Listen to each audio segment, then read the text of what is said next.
Hello dear student, आप सभी का स्वागत है न्यूज़ विद एस के यूट्यूब चैनल पे।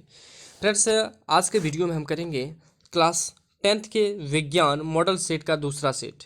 जी, आपका जो मॉडल सेट आया है उसका आज दूसरा सेट हम लोग करेंगे। इसके पहले हमने पहला सेट कर लिया था। अगर उसका वीडियो नहीं देखे तो डिस्क्रिप्शन में लिंक दिया गया है, आप वहाँ से देख लें।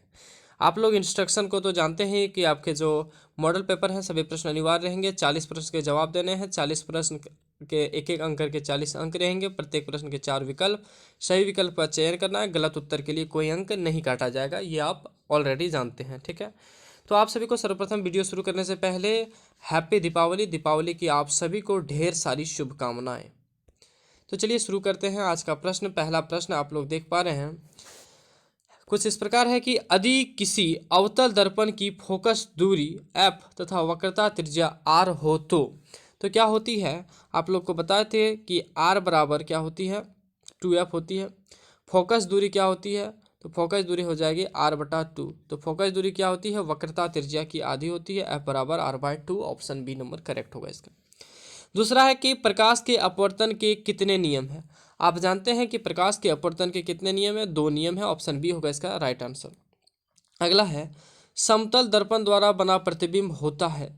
तो समतल द्वारा दर्पण द्वारा जो बना प्रतिबिंब होता है कैसे होता है, काल्पनिक होता है। ऑप्शन बी होगा इसका राइट आंसर। ठीक है, एक का भी हुआ, 2 का भी हुआ और 3 का भी हुआ। आप चाहें तो इसे अपने कॉपी में भी नोट कर लेते हैं। अगला प्रश्न है आपका चौथा नंबर, वाहनों के पश्च दृश्य दर्पण के रूप में किस दर्पण का उपयोग किया जाता है। पश्च दृश्य दर्पण बोलते हैं जिसमें हम लोग पीछे को देखते हैं, गाड़ी के जो साइड मिरर हैं जिससे हम लोग अपना पीछे के ऑब्जेक्ट वस्तुओं को देखते हैं, तो उसमें किस दर्पण का प्रयोग किया जाता है। तो इसका जो राइट आंसर होगा वो होगा बी नंबर, उत्तल दर्पण का प्रयोग किया जाता है। ठीक है, अगला आपका जो प्रश्न है वो है, निम्नलिखित में कौन सा पदार्थ लेंस बनाने के लिए प्रयुक्त नहीं किया जा सकता है। कौन सा पदार्थ लेंस बनाने के लिए प्रयुक्त नहीं किया जा सकता है। तो इसका राइट आंसर होगा डी नंबर, मिट्टी को लेंस बनाने के लिए प्रयुक्त नहीं किया जा सकता है। क्योंकि लेंस एक ऐसा चीज़ है जिसके हम एक पार से दूसरे पार देख सकते हैं, लेकिन हम जल में भी देख सकते हैं, कांच में, प्लास्टिक की अगर स्केल की बात करें, इंची की बात करें तो उसमें देख सकते हैं, लेकिन मिट्टी के इस पार उस पार हम नहीं देख सकते हैं, इसलिए इसका प्रयोग लेंस में नहीं किया जा सकता है। ठीक है, 5 प्रश्न आपका हो गया। अगला प्रश्न है छठा नंबर। उससे पहले अगर आप चैनल पर नए हैं तो प्लीज़ चैनल को सब्सक्राइब जरूर करें। छठा है कि काल्पनिक प्रतिबिंब होता है। काल्पनिक प्रतिबिंब कैसे होता है, तो 6 का जो राइट आंसर होगा क्या होगा, सीधा उल्टा दोनों, इनमें से कोई नहीं। तो काल्पनिक प्रतिबिंब हमेशा क्या होता है, सीधा होती है। काल्पनिक होती है सीधा, याद रखिएगा, और वास्तविक जो होती है उल्टा, याद रखिएगा। काल्पनिक प्रतिबिंब होती है सीधा। ओके, ये नंबर होगा इसका राइट आंसर। अगला प्रश्न आपका है, देख पा रहे हैं, थोड़ा सा हम पेज को ऊपर कर लेते हैं, यहाँ थोड़ी सी आपको बना के भी दिखा देंगे इस प्रश्न को। ओह सॉरी, थोड़ी सी टेक्निकल इशू हो जाती है कभी कभी, ये इस बटन पे, इस बटन जो यहाँ बटन शो करता है इस पर क्लिक होने के कारण। तो प्रश्न है, यदि एफ का मान 12 सेंटीमीटर है तो आर का मान क्या होगा। तो अभी आप जानते हैं, बताएं कि फोकस दूरी क्या होती है, आर की आधी। ठीक है, तो फोकस दूरी दे रखी है 12 और r/2, तो यहाँ से r निकालेंगे तो 12 गुना 2 हो जाएगा, तो r बराबर कितना हो जाएगा, 24 सेंटीमीटर। इसका राइट आंसर ए नंबर होगा। ठीक है, उम्मीद करते हैं समझ गए होंगे। अगला जो आपका प्रश्न है वो है 8 नंबर, वाहनों के अग्रदीपों में किस दर्पण का उपयोग किया जाता है। जो वाहन होते हैं, जो गाड़ी होते हैं, जिसमें आगे के जो शीश लगा होता है लाइट, उसमें किस दर्पण का उपयोग किया जाता है। तो उसमें जो दर्पण का उपयोग किया जाता है उसी का नाम पूछ रहा है। तो उसमें किस दर्पण का उपयोग किया जाता है, उसमें जो किया जाता है अवतल दर्पण का उपयोग किया जाता है। क्यों किया जाता है, क्योंकि ये लाइट को क्या करता है, फैलाता है दूर तक, इसलिए अवतल दर्पण होगा इसका राइट आंसर। अगर हम पीछे की बात करें, वाहनों को पीछे को देखने के लिए उत्तल और आगे देखने के लिए अवतल। ठीक है, अगला प्रश्न है आपका, अवतल लेंस के सामने रखी वस्तु का प्रतिबिंब सदैव होता है। अवतल लेंस, याद रखिएगा, ये जरूर देखिएगा, दर्पण और लेंस। तो अवतल लेंस के सामने रखी वस्तु का प्रतिबिंब सदैव कैसा होता है, आभासी एवं सीधा होता है। याद रखिएगा, आभासी एवं सीधा होता है, और आभासी एवं सीधा को, आभासी को ही हम बोलते हैं काल्पनिक, याद रखिएगा। ठीक है, अगला प्रश्न है आपका 10 नंबर, और इसका आंसर हम नहीं देंगे, इसका आंसर आपको कमेंट सेक्शन में देना है कि डायोप्टर, डायोप्टर मात्रक है किसका है, फोकस दूरी का, आवर्धन का, विभेदन क्षमता का, या लेंस की शक्ति का। तो इसका जो डायोप्टर है उसका जो आंसर है उसको आप कमेंट सेक्शन में देना है, ठीक है। अगला वीडियो में हम बताएंगे इसका आंसर। 11 नंबर है 2D क्षमता वाले लेंस का फोकसांतर होता है। क्षमता बोला है पी दे रखा है, 2D क्षमता वाले 2D, तो बोला कि फोकसांतर क्या होगा, एफ पूछ रहा है। तो 2D है तो एफ का जो फॉर्मूला होता है क्या होता है, 1/p बराबर 1/f होता है। पी दे रखा है 2 और 1/f, तो एफ कितना हो जाएगा, इधर अगर इसको ले जाएं तो कितना हो जाएगा 2f बराबर 1 और f बराबर कितना हो जाएगा 1/2, मतलब कि 50। क्या हो जाएगा 50, 1/2 मतलब होता है आपका 0.5, ये हम बोल रहे हैं। लेकिन 0.5 को अगर हम मीटर में है, सेंटीमीटर में यहाँ क्योंकि ऑप्शन दिया सेंटीमीटर में बदलने के लिए 100 से गुना किया तो क्या हो जाएगा 50 सेंटीमीटर। इसका राइट आंसर हो जाएगा डी नंबर, ठीक है। अगला प्रश्न है आँख के रंगीन भाग को क्या कहते हैं। आँख का जो रंगीन भाग होता है उसे क्या कहते हैं। तो इसका जो राइट आंसर होगा सी नंबर, कॉर्निया कहते हैं। आँख के रंगीन भाग को क्या कहते हैं हम लोग, कॉर्निया कहते हैं। ऑप्शन सी होगा इसका करेक्ट आंसर। अगला प्रश्न है मानव नेत्र के जिस भाग पर प्रतिबिंब, किसी वस्तु का प्रतिबिंब बनता है वह क्या कहलाता है। तो वो जो कहलाता है वो कहलाता है दृष्टिपटल, और दृष्टिपटल को हम लोग क्या बोलते हैं, रेटिना बोलते हैं, ठीक है। दृष्टिपटल और रेटिना एक ही चीज़ का नाम है, कभी कभी ऑप्शन दृष्टिपटल तो कभी रेटिना मिलता है। तो मानव नेत्र के जिस भाग पर प्रतिबिंब बनता है वह क्या है, दृष्टिपटल। अगला प्रश्न है दिए गए समीकरण में कौन सी अभिक्रिया हो रही है। जो समीकरण दिया गया है उसमें कौन सी अभिक्रिया हो रही है। ऑप्शन देख रहे हैं, समीकरण है 2NaHCO3 और ये टूट के बना रहा है Na2CO3 H2O प्लस CO2। तो क्या हो रहा है NaHCO3 कितने पार्ट में टूटा, एक पार्ट तो यहाँ, एक पार्ट यहाँ और एक पार्ट यहाँ। तो NaHCO3 जो है वो टूट के अलग अलग पार्ट का निर्माण किया, और टूटना जो कहलाता है क्या कहलाता है, वियोजन अभिक्रिया कहलाता है। ऑप्शन बी होगा इसका राइट आंसर, ठीक है। अगला प्रश्न है आपका 15 नंबर, थोड़ा सा जूम कर देते हैं तो आपको आसानी से दिख पाए। देखिए पूछा है कि निम्नलिखित में कौन सी रासायनिक अभिक्रिया संतुलित है। संतुलित मतलब ये जो एरो के निशान है उसके इस पार भी सभी एलिमेंट और इस पार भी सभी एलिमेंट की संख्या क्या होनी चाहिए, बराबर होनी चाहिए। तो आइए काउंट करते हैं। सबसे पहले हम डी नंबर यहाँ से भी शुरू करते हैं, Na2 ये नंबर देखते हैं। Na2 यहाँ Na कितना है, सोडियम यहाँ पे है 2 और इधर कितना है 1, तो ये नहीं होगा। 4Al प्लस 2O2, इधर Al कितना है 4, इधर भी कितना है 4, लेकिन O कितना है इधर 4 और इधर कितना है आप देख पा रहे हैं 3, तो ये भी नहीं होगा। Cu है, यहाँ पर Cu कितना है 2 और यहाँ पर Cu कितना है 1, ये भी नहीं होगा। तो ये कौन सा होगा, ये होगा डी नंबर। अब देख लेते हैं इसको भी, Zn एक है, Zn एक है, Cu एक है, Cu एक है, SO4 एक है, 4 है, तो SO4 यहाँ भी 4 है। समझ गए, तो इसका राइट आंसर होगा डी नंबर। अगला प्रश्न है आपका 16 नंबर, दिए गए समीकरण में किस पदार्थ का उपचयन तथा अपचयन हो रहा है। उपचयन मतलब ऑक्सीजन का योग और अपचयन मीन्स ऑक्सीजन का ह्रास, ठीक है। तो उपचयन और अपचयन पूछ रहा है कौन से पदार्थ का हो रहा है। देखिए PbO plus Cu Pb plus CO बनाता है। तो PbO में Pb का जो ऑक्सीजन है उसमें क्या हो रहा है, ह्रास हो रहा है, मतलब ऑक्सीजन की कमी हो रही है।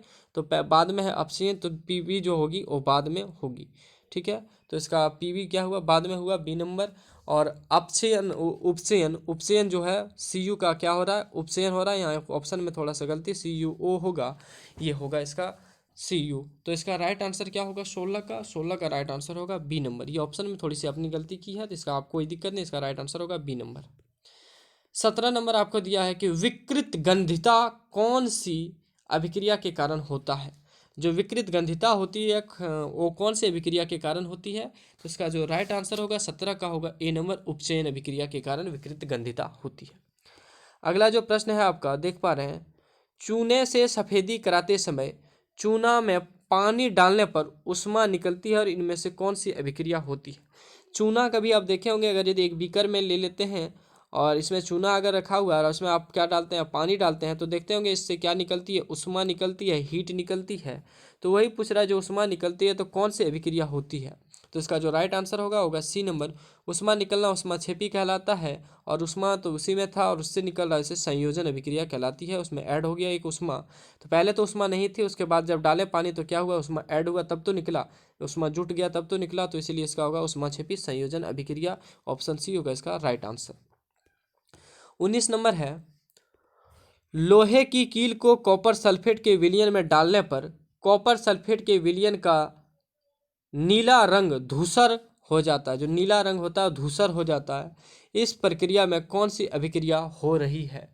तो 19 का जो राइट आंसर होगा वो होगा सी नंबर। जब धूसर हो जाता है नीला रंग तो होता है विस्थापन अभिक्रिया। ऑप्शन सी होगा इसका राइट आंसर 19 का। अगला प्रश्न है आपका 20 नंबर। निम्नलिखित में कौन सा प्राकृतिक सूचक है? प्राकृतिक सूचक है मिथाइल ऑरेंज, फेनाल्फेथिलीन, लिटमस या मिथाइल रेड। तो इसका राइट आंसर क्या होगा? सी नंबर होगा लिटमस, जो कि है प्राकृतिक सूचक है। समझ गए होंगे। अगला है निम्नलिखित में से किस पदार्थ में लिटमस पत्र डालने पर वह लाल नहीं हो जाएगा? लिटमस पत्र में डालने पर अगर लाल होती है तो कौन सा क्या होता है? अम्ल होता है। और पूछता है कि लाल नहीं हो जाएगी तो लाल नहीं होना चाहिए। तो लाल नहीं होना चाहिए तो इसका ऑप्शन होगा डी नंबर C6H12O6। आप बोलेंगे सर C6H12 भी तो एक तरह का अम्ल। नहीं, ये उदासीन होता है और लाल नहीं करता है, इसलिए इसका राइट आंसर होगा डी नंबर। याद रखिएगा। अगला प्रश्न है आपका 22 नंबर। दिए गए किस लवण में क्रिस्टलीकरण का जल मौजूद है? तो क्रिस्टलीकरण का जल किसमें मौजूद है? NaCl, इसमें तो जल ही नहीं है। NaCO3 इसमें भी नहीं है। NaSCO3 नहीं है क्योंकि H2O रहना चाहिए। H2O किसमें है? इसमें है 5H2O। तो इसका राइट आंसर होगा सी नंबर। ठीक है, 22 का जो राइट आंसर करेक्ट आंसर होगा सी नंबर। अगला प्रश्न आप देखिए 23 नंबर। अग्निशामक यंत्र में किस लवण का प्रयोग किया जाता है? अग्निशामक आप पढ़े होंगे बेकिंग सोडा के प्रयोग में कि अग्निशामक में प्रयोग किया जाता है। तो इसका राइट आंसर क्या होगा? NaHCO3, जिसको हम लोग बोलते हैं बेकिंग सोडा भी NaHCO3 होगा इसका राइट आंसर। अग्निशामक यंत्र में NaHCO3 का प्रयोग किया जाता है। Option A. अगला प्रश्न है आपका 24 नंबर।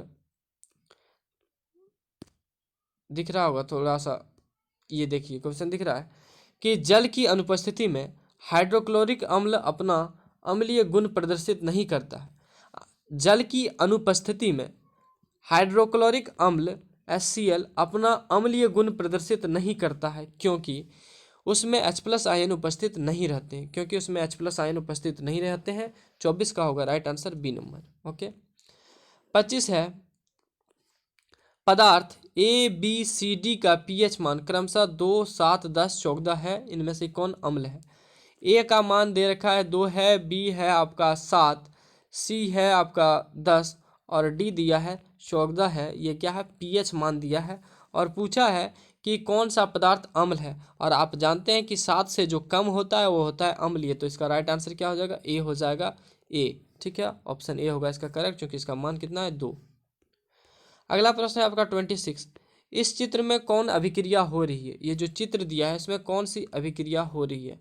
तो इसमें जो अभिक्रिया हो रही है ये चित्र को याद कर लीजिएगा, याद रखिएगा कि इस चित्र में जो अभिक्रिया होती है वो होती है 26 नंबर है ना। तो 26 नंबर का जो अभिक्रिया होती है बी नंबर वियोजन अभिक्रिया। ये जो चित्र है इसमें आप याद रखिएगा वियोजन अभिक्रिया होती है 26 का। ओके, 26 का होगा वियोजन अभिक्रिया। अगला प्रश्न है, दिख रहा होगा आपको प्रश्न। ठीक है, अगला प्रश्न है शरीर में उत्पन्न हानिकारक अपशिष्ट पदार्थों को, जो शरीर में हानिकारक अपशिष्ट पदार्थों हैं का शरीर से बाहर निकालने की प्रक्रिया किस जैव प्रक्रम में होती है? तो इसे उत्सर्जन कहते हैं। शरीर से अपशिष्ट पदार्थों को बाहर निकालना क्या कहलाती है? उत्सर्जन कहलाती है। ऑप्शन सी होगा इसका राइट आंसर 27 का। 28 है प्रकाश संश्लेषण में होने वाली ऑक्सीजन गैस किस यौगिक के टूटने के फलस्वरूप प्राप्त होता है? जो प्रकाश संश्लेषण होती है उसमें जो ऑक्सीजन गैस निकलती है किस यौगिक के टूटने से होती है? तो 28 का राइट आंसर होगा बी नंबर, कार्बन डाइऑक्साइड के टूटने से होती है। अगला प्रश्न है आपका 29। अमीबा में किस प्रकार का पोषण होता है? जो अमीबा होती है उसमें किस प्रकार का पोषण होता है? तो अमीबा में होता है प्राणी समभोजी पोषण। याद रखिएगा अमीबा में होता है प्राणी समभोजी पोषण। ठीक है, इसका राइट आंसर होगा डी नंबर। अगला प्रश्न है 30 नंबर। लार में कौन सा एंजाइम पाया जाता है? इसका भी आप कमेंट सेक्शन में जवाब जरूर दें। इसका हम तो आंसर बता देते हैं लेकिन कमेंट सेक्शन में आप जरूर दें। तो लार में कौन सा एंजाइम पाया जाता है? लार में आपका पाया जाता है टाइलिन एंजाइम। ऑप्शन ए होगा इसका राइट आंसर। अगला है श्वसन प्रक्रिया में पायरुवेट का कार्बन डाइऑक्साइड जल और ऊर्जा में विखंडन कहाँ होता है? प्रश्न एक बार और देखिए कि श्वसन प्रक्रिया में पाइरूवेट का कार्बन डाइऑक्साइड, जल और ऊर्जा में विखंडन कहाँ होता है? तो श्वसन प्रक्रिया में पाइरूवेट का जो होता है कहाँ होता है? माइक्रोकॉन्ड्रिया में होता है, माइटोकॉन्ड्रिया बोलते हैं। ऑप्शन डी होगा इसका राइट आंसर 31 का, माइटोकॉन्ड्रिया। अगला जो आपका प्रश्न है वो है 32, पौधों में जल तथा खनिज लवण का संवहन किसके द्वारा होता है? लवण तथा जल का संवहन किसके द्वारा होता है? ठीक है, तो इसका राइट आंसर क्या होगा? इसका राइट आंसर होगा ए नंबर, जाइलम द्वारा होता है। किसी समष्टि अपना अस्तित्व बनाए रखने के लिए कौन प्रक्रिया आवश्यक है? तो इसका राइट आंसर क्या होगा? इसका राइट आंसर होगा जनन की प्रक्रिया। मान लीजिए कोई जीव है, अपना अस्तित्व बहुत दिनों तक बनाए रखना चाहता है, तो कौन सी प्रक्रिया जरूरी है? जनन की प्रक्रिया जरूरी है। ऑप्शन सी होगा इसका राइट आंसर। अगला आप देख पा रहे हैं कि दिया गया चित्र किस प्रकार के जनन को दर्शाता है? ये जो फिगर दिया गया है वो पूछ रहा है कि किस प्रकार के जनन को दर्शाता है। तो ये फिगर आप याद रखिएगा, जब भी आपको एग्जाम में आए इस एक दो फिगर आपको याद रखनी है। तो ये जो दर्शाता है 34, वो दर्शाता है आपका विखंडन का। एक से टूट के यहाँ 3 हुआ, 3 से हर से टूट के एक एक हुआ, फिर से एक टूट के एक एक हो रहा है।